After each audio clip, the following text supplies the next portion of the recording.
Hello everyone, this is Nikhil. Welcome to my YouTube channel learn constant. आपका हार्दिक स्वागत है। फ्रेंड्स, आज हम लोग वीडियो में डिस्कस करने वाले हैं सीबीएसई क्लास 8 ज्योग्राफी के एनसीईआरटी का चैप्टर सेकंड। और चैप्टर सेकंड के अकॉर्डिंग जो आपका डिस्कशन रहेगा, डिस्कशन सेकंड रहेगा। और फ्रेंड्स, अगर आपको नोट्स वगैरह चाहिए तो आप लोग स्क्रीनशॉट ले सकते हैं। और फ्रेंड्स, वीडियो सेशन में आगे बढ़ने से पहले, अगर आप ये वीडियो सेशन फर्स्ट टाइम देख रहे हैं, फर्स्ट टाइम आपने विजिट किया है हमारे यूट्यूब चैनल पर, तो हमारे यूट्यूब चैनल लर्न कॉन्स्टेंट को सब्सक्राइब करें, बेल आइकन को प्रेस करें, ताकि आप सभी तक लेटेस्ट एजुकेशन वीडियोस का नोटिफिकेशन आपको टाइम से मिल सके, आपका टाइम से पहुंच सके। और फ्रेंड्स, अगर आपको कोई भी डाउट है और या वीडियो सेशन आपको अच्छा लग रहा है, तो आप इस वीडियो सेशन को ज़्यादा से ज़्यादा लाइक करें, ज़्यादा से ज़्यादा शेयर करें अपने फ्रेंड्स को। और फ्रेंड्स, अगर आपको कोई भी डाउट है इस वीडियो सेशन से रिलेटेड, तो आप लोग कमेंट बॉक्स में अपना डाउट शेयर कर सकते हैं। I will try my best reply to all. चलते हैं फ्रेंड्स, वीडियो सेशन को आगे बढ़ाते हैं, जिसमें हम लोग डिस्कस करने वाले हैं सीबीएसई क्लास 8 जो आपकी ज्योग्राफी की एनसीईआरटी टेक्स्ट बुक है क्लास 8 की, जिसमें हम लोग डिस्कस करेंगे सीबीएसई क्लास 8 ज्योग्राफी एनसीईआरटी का लेसन सेकंड, जिसका नाम है land soil water natural vegetation and wild life resources. यानी कि हम लोग डिस्कस करेंगे लैंड क्या है, कितने तरीके के लैंड्स हैं, और लैंड्स का क्या यूज़ है, सॉइल का क्या यूज़ है, सॉइल क्या है, वाटर क्या है, नेचुरल वेजिटेशन क्या है, वाइल्ड लाइफ रिसोर्स है। और ये आपकी टीचिंग एग्जाम्स के लिए स्पेशली बहुत इंपॉर्टेंट है। और इस वीडियो सेशन के माध्यम से आपका एनसीईआरटी का हर एक कंटेंट आपको समझ में आ जाएगा। और ये आपका जो डिस्कशन है, डिस्कशन सेकंड है, और इस वीडियो सेशन के माध्यम से आपका एनसीईआरटी कंटेंट को रीड करने में और भी मज़ेदार लगने लगेगी। और एनसीईआरटी का कंटेंट और एक टॉपिक, आपको हर एक टॉपिक, हर एक कंटेंट एनसीईआरटी का समझ में आ जाएगा। और फ्रेंड, इस पूरे सेशन के लास्ट लास्ट तक बने रहें, ताकि आपको लेसन सेकंड आपको समझ में आ सके, और लेसन सेकंड का एनसीईआरटी कंटेंट, एनसीईआरटी टॉपिक आपको समझ में आ सके, और आपके टीचिंग एग्जाम्स के लिए हेल्प करेगा असिस्टेंट पेडागोजी सेक्शन में। फ्रेंड्स, ये आपकी सीबीएसई क्लास 8 की ज्योग्राफी की एनसीईआरटी टेक्स्ट बुक है, जिसका नाम है रिसोर्स एंड डेवलपमेंट, संसाधन एवं विकास। और फ्रेंड्स, इस वीडियो सेशन में हम लोग डिस्कस करने वाले हैं लेसन सेकेंड। और फ्रेंड्स, ये आपकी जो एनसीईआरटी टेक्स्ट बुक है, आपको एनसीईआरटी की ऑफिशियल वेबसाइट पर मेरे टेलीग्राम चैनल पर आपको मिल जाएगा।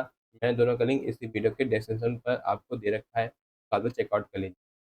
और फ्रेंड्स, ये आपका बुक का कंटेंट है, जिसमें हम लोग डिस्कस करेंगे चैप्टर सेकंड हम लोग डिस्कस करने वाले हैं। और फ्रेंड्स, इस वीडियो सेशन में, और फ्रेंड जो आपका लेसन सेकंड है, और इस लेसन से आपके कई क्वेश्चंस आपके बनते हैं टीचिंग एग्जाम में। जो आपका असिस्टेंट पेडागोजी सेक्शन रहता है, जिसमें ज्योग्राफी सब्जेक्ट उनमें से एक है, और इस लेसन से आपके कई क्वेश्चंस आपके बनते हैं। और फ्रेंड्स, इस वीडियो सेशन में आप लास्ट तक बने रहें, ताकि आपको लेसन सेकंड के हर एक एनसीईआरटी कंटेंट आपको समझ में आ सके, और हर एक टॉपिक आपको क्लियर हो सके। और आपका पहला जो है टॉपिक लैंड है। फ्रेंड्स, आपकी सीबीएसई क्लास 8 की जो आपके ज्योग्राफी की एनसीईआरटी टेक्स्ट बुक है, ये आपका लेसन सेकंड है, जिसमें हम लोग डिस्कस करेंगे land, soil, water, natural vegetation and wild life resources क्या है। और सबसे पहला आपका आता है लैंड, जिसको हम कहते हैं भूमि। The land is one of the our greatest natural resources. It cover only about 30% of the total surface of the earth. भूमि हमारे सबसे बड़े प्राकृतिक संसाधनों में से एक है। यह पृथ्वी की कुल सतह का केवल 30% हिस्सा ही कवर करती है, और इससे छोटे से हिस्से का सारा हिस्सा रहने लायक नहीं है। Rough topography, steep mountains, slope lowland, sensitive to logging desert areas, and densely wooded areas are usually sparsely populated और uninhabited। यानी कि ऊबड़ खाबड़ इस्तेला करती खड़ी पहाड़ियाँ, ढलानें, लकड़ी काटने के प्रति संवेदनशील निचले इलाके, रेगिस्तानी क्षेत्र और घने जंगलों वाले क्षेत्र आमतौर पर कम आबादी वाले संयोजन होते हैं। क्या आपके कहते हैं लैंड, जिसमें लैंड का क्या यूज़ है। The land is use for the variety of the purpose such as the agriculture, forestry, mining, home building, roads and industries creation. भूमि का उपयोग विभिन्न उद्देश्यों के लिए किया जाता है, जैसे कृषि, वानिकी, खनन, गृह निर्माण, सड़क और उद्योग निर्माण। इसे आमतौर पर भूमि उपयोग कहा जाता है। Land use is related to the physical factors such as the topography, soil, climate, minerals and water availability. भूमि उपयोग की सलाह करती मिट्टी, जलवायु, खनिज और जल उपलब्धता जैसे भौतिक कारकों से संबंधित है। जनसंख्या, प्रौद्योगिकी जैसे मानवीय कारक भूमि उपयोग मॉडल के समान रूप से महत्वपूर्ण निर्धारक। नेक्स्ट टॉपिक है अब आपका टाइप्स ऑफ लैंड, यानी कि जब आपकी लैंड कितने प्रकार की होती है, कितने टाइप्स की होती हैं। जबकि लैंड को उसके स्वाभाविक या स्वामित्व के आधार पर भी क्लासिफाई किया गया है। Ownership, private land and communal land. जबकि निजी भूमि और सामुदायिक भूमि है। निजी भूमि का स्वामित्व व्यक्तियों के पास होता है, जबकि सामुदायिक भूमि का स्वामित्व समुदाय के पास होता है, जिसका उपयोग आम उद्देश्य जैसे चारा, फल, मेवे या औषधि जड़ी बूटियां इकट्ठा करने के लिए किया जाता है। इस सामुदायिक भूमि को ताजा संसाधन भी कहा जाता है। क्या कहते हैं? Common resources. नेक्स्ट है कंजर्वेशन ऑफ लैंड रिसोर्सेज। जनसंख्या वृद्धि और उनकी लगातार बढ़ती मांग के कारण वन क्षेत्र और कृषि योग्य भूमि का बड़े पैमाने पर विनाश हुआ और इस प्राकृतिक संसाधन के नष्ट होने का भय पैदा हो गया है। और consequently the current rate of the land degradation has to be verified. परिणाम स्वरूप भूमि आपकी लैंड डिग्रेडेशन है, जिसमें वर्तमान दर की पुष्टि की जानी चाहिए। वन रोपण, भूमि पुनर्वास, रासायनिक कीटनाशकों और उर्वरकों का नियंत्रित उपयोग तथा अतिचारण पर नियंत्रण भूमि संसाधन के संरक्षण के लिए सामान्य रूप से उपयोग किए जाने वाले कुछ तरीके। आपका था कंजर्वेशन ऑफ लैंड रिसोर्सेज। अब आपका नेक्स्ट टॉपिक है सॉइल यानी कि मिट्टी। पृथ्वी की सतह को ढकने वाली दानेदार पदार्थ की पतली पर granular substance covering the earth surface. यानी कि जो आपकी अर्थ है, अर्थ की जो लेयर, अर्थ का जो सरफेस है, सतह को ढकने वाले दानेदार पदार्थ की पतली परत को मिट्टी के रूप में जाना जाता है। इसका जमीन से घनिष्ठ संबंध है। Land determine the type of the soil. परिदृश्य से मिट्टी के प्रकार को निर्धारित करता है। और the soil consist of the organic matter, minerals and Altered rock found on the ground. मिट्टी में कार्बनिक पदार्थ, खनिज और जमीन पर पाए जाने वाले परिवर्तित चट्टानें शामिल हैं। यह परिवर्तन की प्रक्रिया से होता है और खनिजों और प्राकृतिक और कार्बनिक पदार्थों का उचित संयोजन मिट्टी को उपजाऊ बनाता है। तो ये आपका था सॉइल। अब आपका फ्रेंड नेक्स्ट टॉपिक है लैंडस्लाइड, जिसको हम कहते हैं भूखलन। भूखलन को सरल शब्दों में चट्टान, मलबे या ढलान के साथ जमीन के बड़े पैमाने पर विस्थापन के रूप में परिभाषित किया गया है। ये अक्सर भूकंप, बाढ़ और ज्वालामुखी के संदर्भ में होते हैं। यानी कि लैंडस्लाइड का मीन्स होता है किसी कोई भी जो ज़मीन होती है वो धँसने लगती है। और जैसे कि वे अक्सर भूकंप, बाढ़ और ज्वालामुखी के संदर्भ में होते हैं। लंबे समय तक बारिश होने से भारी भूस्खलन हो सकता है और कुछ समय के लिए नदी के प्रवाह को ब्लॉक कर सकता है। The formation of the stream block can cause damage to colonies downstream of the structure. धारा के टूटने से नीचे की ओर बसी कॉलोनियों को नुकसान हो सकता है। पहाड़ी इलाकों में भूस्खलन एक बड़ी और व्यापक प्राकृतिक आपदा रही है, जो अक्सर जान माल को प्रभावित करती है और एक बड़ी चिंता का विषय बन जाती है। कि आपकी थी लैंडस्लाइड। अब आपका नेक्स्ट टॉपिक है mitigation mechanism of the landslide control. यानी कि लैंडस्लाइड को हम लोग किस तरीके से कंट्रोल कर सकते हैं, कौन सा मैकेनिज्म यूज कर दिया गया है कि विज्ञान की उन्नति ने हमें भूस्खलन के कारणों को समझने और उन्हें प्रबंधित करने के लिए तरीकों को समझने में सक्षम बनाया। जब कुछ सामान भूस्खलन शमन तकनीक दी गई है और भूस्खलन की आशंका वाले क्षेत्रों की पहचान के लिए खतरे का मानचित्र किया जाएगा। परिणामस्वरूप ऐसे क्षेत्रों में कॉलोनियों के निर्माण से बचा जा सकता है। मिट्टी को खिसकने से रोकने के लिए एक अवरोधक दीवार बनाई जाए। भूस्खलन को रोकने के लिए वनस्पति आवरण में वृद्धि की जाएगी और सतही जल निकासी नियंत्रण का उपयोग भूस्खलन की गति के साथ साथ वर्षा जल और झरने के प्रवाह को नियंत्रित करने के लिए किया जाता है। ये आपका था लैंडस्लाइड कंट्रोल का मैकेनिज्म। अब आपका फ्रेंड्स नेक्स्ट टॉपिक है फैक्टर्स ऑफ सॉइल फॉर्मेशन। यानी कि सॉइल फॉर्मेशन में कौन कौन से जो आपके फैक्टर्स हैं जो आपके आते हैं। मिट्टी के निर्माण में सबसे महत्वपूर्ण जो आपके फैक्टर्स हैं, मूल चट्टान की प्रकृति और जलवायु कारक हैं और अन्य कारकों में स्थलाकृति, कार्बनिक पदार्थों की भूमिका और मिट्टी की संरचना की अवधि शामिल। सबसे पहला आपका फैक्टर है क्लाइमेटिक फैक्टर, जिसमें जो आपका टेम्परेचर और रेनफॉल की दर और ह्यूमस के निर्माण को प्रभावित करते हैं। और आपका नेक्स्ट है relief, altitude and gradient determine ground accumulation. उसके बाद ऊंचाई और ढाल भूमि संचरण को निर्धारित करना।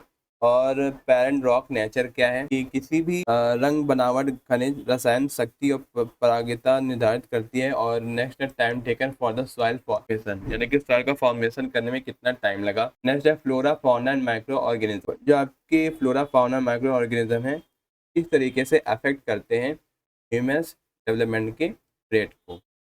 ये आपका था factor of soil formation. Next topic है अब आपका degradation of the soil and conservation measures, यानी कि मृदा क्षरण और संरक्षण उपाय। मिट्टी का कटाव और क्षरण संसाधन के रूप में मिट्टी के लिए सबसे महत्वपूर्ण खतराएं और मिट्टी का क्षरण मानवीय और प्राकृतिक कारकों के परिणाम स्वरूप हो सकता है। भूमि क्षरण के लिए जिम्मेदार कारकों में निम्नलिखित शामिल है, जैसा डिफॉरेस्टेशन है, over use of chemical fertiliser और पेस्टिसाइड, यानी कि रासायनिक जो आपके केमिकल्स फर्टिलाइजर पेस्टिसाइड का ज़्यादा यूज़ करना, रेन वॉश, लैंडस्लाइड और बाढ़, और ओवर ग्राजिंग यानी कि चराई, यानी कि जो जानवर हैं घास जो आपके ग्रीनरी है, ग्रीनरी वहाँ बिल्कुल साफ हो जाएगा ओवर ग्रास। नेक्स्ट टॉपिक है method to conserve soil. Soil को किस तरीके से कंजर्व करेंगे, आपके मेथड दिए गए हैं। पहला आपका है मोल्चिंग, यानी कि पौधों के बीच की जो आपकी ऑर्गेनिक मटेरियल है और पुआन जैसे कार्बनिक पदार्थ की परत से ढक दिया जाता है, जमीन से नमी को बनाए रखने में मदद करता है। नेक्स्ट कॉन्टूर बैरियर, समोच्च रेखाओं के साथ साथ बाड़ बनाने के लिए पत्थर, घास और मिट्टी का उपयोग किया जाता है। पानी इकट्ठा करने के लिए अवरोधों के सामने खाइयां खोदी जाती हैं। नेक्स्ट है रॉक डैम। नेक्स्ट टॉपिक है कॉन्टूर प्लगिंग, समोच्च रेखा जुताई। पहाड़ी ढलान की समोच्च रेखा के समांतर जुताई करके एक प्राकृतिक अवरोध बनाया जाता है, जिससे पानी ढलान से नीचे उतर सके। नेक्स्ट है शेल्टर बेल्ट, तटीय शुष्क क्षेत्रों में वनस्पति आवरण की रक्षा के लिए हवा की गति को नियंत्रित करने हेतु पेड़ों की कतारें लगाई जाती हैं। ये आपका था method to conserve soil. Next है वाटर। नेक्स्ट है वाटर। वाटर पानी जो आपका जीवन का प्राकृतिक नवीकरणीय संसाधन, दुनिया की सतह का 3 गुना हिस्सा पानी से ढका हुआ है, इसलिए इसे सही मायने में पानी का ग्रह कहा जाता है। लगभग 3.5 अरब साल पहले जीवन की शुरुआत महासागरों से हुई थी। महासागर आज भी पृथ्वी की 2/3 भूमि को कवर करते हैं और इनमें पौधों और जानवरों की एक समृद्ध विविधता पाई जाती है। लेकिन समुद्र का पानी खारा है, मानव उपयोग के अनुपयुक्त है। मीठे पानी की मात्रा केवल 2.7% है, इसमें से लगभग 70% ग्लेशियर अंटार्कटिका, ग्रीनलैंड और पर्वतीय क्षेत्रों में पाए जाते हैं। Because of the where they are located they are inaccessible, वे जहाँ स्थित है वहां तक पहुंचना कठिन है। केवल 1% ताज़ा पानी उपलब्ध है और मानव उपयोग के लिए उपयुक्त है। यह भूजल, नदियों, झीलों में सतही जल और वायुमंडल में जल वाष्प के रूप में मौजूद है। नेक्स्ट टॉपिक है प्रॉब्लम ऑफ वाटर अवेलेबिलिटी, यानी कि जल उपलब्धता की समस्याएं। दुनिया भर में कई जगहों पर पानी की कमी है। अफ्रीका, पश्चिमी एशिया, दक्षिण एशिया, पश्चिमी यूएसए के कुछ हिस्से, उत्तर पश्चिमी मैक्सिको, दक्षिण अमेरिका के कुछ हिस्से और ऑस्ट्रेलिया में मीठे पानी की कमी है। सबसे ज्यादा सूखे के प्रति संवेदनशील जलवायु क्षेत्रों में स्थित क्षेत्रों और देशों में पानी की गंभीर समस्या है। उदाहरण के लिए जल की कमी मौसमी या वार्षिक वर्षा में भिन्नता का परिणाम हो सकता है, या जल की कमी अत्यधिक मछली पकड़ने और जल स्रोत के दूषित होने के कारण हो सकता है। नेक्स्ट टॉपिक है कंजर्वेशन ऑफ वाटर रिसोर्सेज, जल संसाधनों का संरक्षण। स्वच्छ और पर्याप्त जल आपूर्ति तक पहुंच के लिए संसाधनों को सुरक्षित और संरक्षित करने के लिए निम्नलिखित उपाय किए गए हैं। इसका मतलब यह है कि इन सिंचाई विधियों का उपयोग करके बहुमूल्य जल संसाधन को संरक्षित किया जा सकता है। शुष्क क्षेत्रों में जहाँ वाष्पीकरण की दर अधिक होती है, जहाँ और वहाँ बूंद-बूंद सिंचाई बहुत उपयोगी होती है और स्प्रिंकलर्स, घुसपैठ और वाष्पीकरण के माध्यम से होने वाली जल हानि की जांच करके कुशलतापूर्वक क्षेत्र की सिंचाई की जाती है। जल निगलन से होने वाली हानि को न्यूनतम करने के लिए खेत की सिंचाई के लिए प्रयुक्त चैनलों की संख्या दोगुनी की जानी चाहिए। नेक्स्ट टॉपिक है natural vegetation and wild life. जल संसाधन। नेक्स्ट टॉपिक है natural vegetation and wild life, यानी कि प्राकृतिक वनस्पति और वन जीवन। प्राकृतिक वनस्पति और जीव जंतु केवल जलमंडल, जलमंडल, वायुमंडल के बीच के संकीर्ण समतल क्षेत्र में मौजूद होते हैं, जिसमें जीवन मंडल, जिसे हम कहते हैं जीवन मंडल। जीवन मंडल के भीतर जीवित चीजें जीवित रहने के लिए एक दूसरे पर निर्भर और एक दूसरे पर निर्भर होती हैं। इस महत्वपूर्ण प्रणाली को पारिस्थितिकी तंत्र के नाम से जाना जाता है, जिसमें इस महत्वपूर्ण प्रणाली को हम लोग पारिस्थितिकी तंत्र के नाम से भी जानते हैं। और जीवन जीवित जो आपके प्राणी जीव जंतुओं में जानवर, पक्षी, कीड़े और जलीय जीव शामिल हैं। ये कीड़ों को खाते हैं और साथ ही उन्हें नष्ट भी करते हैं। गिद्ध मृत मवेशियों को खाने की अपनी क्षमता के कारण एक मैला ढूंढने वाला जानवर है और इसे पर्यावरण को साफ रखने वाला एक महत्वपूर्ण जानवर माना जाता है। इसलिए जानवर चाहे बड़ा हो या छोटा, सभी पारिस्थितिकी तंत्र के भीतर संतुलन बनाए रखने का हिस्सा। आपका था natural vegetation and wild life. Next topic है डिस्ट्रीब्यूशन ऑफ नेचुरल वेजिटेशन। वनस्पति की वृद्धि मुख्य रूप से तापमान और नमी से प्रभावित होती है। दुनिया का सबसे महत्वपूर्ण वनस्पतियों को वन, घास के मैदान, झाड़ियों और टुंड्रा में वर्गीकृत किया गया है। भारी वर्षा वाले क्षेत्रों में बड़े पेड़ उगते हैं और इसलिए वन प्रचुर मात्रा में जल आपूर्ति वाले क्षेत्रों से जुड़ जाते हैं और नमी के कारण जल में कमी आने पर पेड़ों का आकार और घनत्व घट जाता है। शुष्क भूमि में कम वर्षा वाले क्षेत्रों में कांटेदार झाड़ियाँ। नेक्स्ट है conservation of natural vegetation and wild life, यानी कि जंगल हमारा खजाना है। पौधे जानवरों का पोषण करते हैं और के साथ साथ मिलकर पारिस्थितिकी तंत्र की रक्षा करते हैं। जलवायु परिवर्तन, मानवीय हस्तक्षेप के कारण पौधों और जानवरों के प्राकृतिक आवास नष्ट हो सकते हैं। कई प्रजातियां कमजोर हो गई हैं, विलुप्त होने के खतरे में, और कुछ विलुप्त होने की प्रक्रिया में है। और वनों की कटाई, मिट्टी का कटाव, निर्माण गतिविधियां, जंगल की आग, सुनामी और भूस्खलन मानवीय प्राकृतिक कारकों का हिस्सा है जो इन संसाधनों को विलुप्त होने की प्रक्रिया को तेज करते हैं। और कई देशों ने पक्षियों जानवरों की हत्या के साथ साथ व्यापार के खिलाफ कानून पारित किया है। भारत में शेर, बाघ, हिरन, ग्रेट इंडियन बस्टर्ड और मोर को मारना गैर कानूनी है। एक सिटीज अंतर्राष्ट्रीय सम्मेलन जिसमें जानवरों पक्षियों की कई प्रजातियों को सूचीबद्ध किया गया है जिन्हें व्यापार में प्रतिबंधित किया गया है। और पौधों और जानवरों का संरक्षण एक नागरिक एक नैतिक दायित्व। तो फ्रेंड्स आज का जो सेशन सेकंड है इस होता है। आई होप आपके वीडियो सेशन आपको पसंद आएगा। फ्रेंड्स अगर आप ये वीडियो सेशन फर्स्ट टाइम देख रहे हैं, फर्स्ट टाइम आपने विजिट किया है, तो आप हमारे यूट्यूब चैनल लर्न कौशल सब्सक्राइब करें, बेल आइकन को प्रेस करें ताकि आप सभी तक लेटेस्ट एजुकेशन वीडियोस का नोटिफिकेशन आपको टाइम से मिल सके, आपका टाइम से पहुंच सके। फ्रेंड्स अगर आपकी वीडियो सेशन अच्छा लगे तो वीडियो सेशन को ज़्यादा से ज़्यादा लाइक करें, ज़्यादा से ज़्यादा शेयर करें अपने फ्रेंड्स को। और फ्रेंड्स अगर आपको कोई भी डाउट है तो आप लोग कमेंट बॉक्स में आप लोग डाउट क्लियर कर सकते हैं। I will try my best reply to all. और फ्रेंड्स ये हमारे सोशल मीडिया हैंडल्स हैं जहाँ पर आप लोग लर्न कॉन्स्टेंट को आप लोग फॉलो कर सकते हैं। फेसबुक पेज पर, इंस्टाग्राम पर, टेलीग्राम चैनल और ट्विटर के माध्यम से आपको हमारे यूट्यूब चैनल लर्न कॉन्स्टेंट के माध्यम से आपको टीचिंग एग्जाम्स के लेटेस्ट नोटिफिकेशन आपको मिल सकते हैं आपको टाइम से। तो फ्रेंड्स आज की वीडियो सेशन फिनिश होता है। आई होप आपके वीडियो सेशन आपको पसंद आया होगा। Thanks for watching this video. मिलते हैं फ्रेंड्स इसी तरीके के इंटरेस्टिंग वीडियो में। थैंक यू, धन्यवाद।